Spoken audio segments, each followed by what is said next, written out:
ত্রয়োদশ জাতীয় সংসদ নির্বাচনে সম্ভাব্য স্বতন্ত্র প্রার্থী ও ইনকিলাব মঞ্চের আহ্বায়ক শরীফ ওসমান বিন হাদির ওপর হামলার ঘটনায় ব্যবহৃত মোটরসাইকেল শনাক্ত করার কথা জানিয়েছে আইন শৃঙ্খলা রক্ষাকারী বাহিনী। মোটরসাইকেলটির মালিক সন্দেহে এক ব্যক্তিকে আটক করে পুলিশের কাছে সোপর্দ করেছে র্যাব। পুলিশ সূত্র জানায়, ওসমান হাদিকে যে মোটরসাইকেল থেকে গুলি করা হয় সেটির মালিক সন্দেহে আব্দুল হান্নান নামের এক ব্যক্তিকে রাজধানীর পল্টন থানায় সোপর্দ করা হয়েছে। পুলিশের মতিঝিল বিভাগের উপকমিশনার হারুন অর রাশিদ প্রথম আলোকে বলেন, এই হত্যাচেষ্টায় জড়িত সন্দেহে র্যাব-2 আব্দুল হান্নানকে আটক করে, পরে তারা তাকে তাদের কাছে হস্তান্তর করে।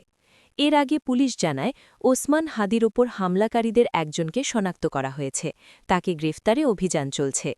রাজধানীর এভারকেয়ার হাসপাতালে চিকিৎসাধীন ওসমান হাদি, তিনি এখনও আশঙ্কামুক্ত নন বলে জানা গেছে। গত শুক্রবার বেলা 2:24 ঢাকার পুরানা পল্টনের বক্স কালভার্ট এলাকায় ওসমান হাদিকে গুলি করা হয়। পেছন থেকে অনুসরণ করে আসা একটি মোটরসাইকেল থেকে এক ব্যক্তি ব্যাটারি চালিত রিকশায় থাকা হাদিকে গুলি করেন।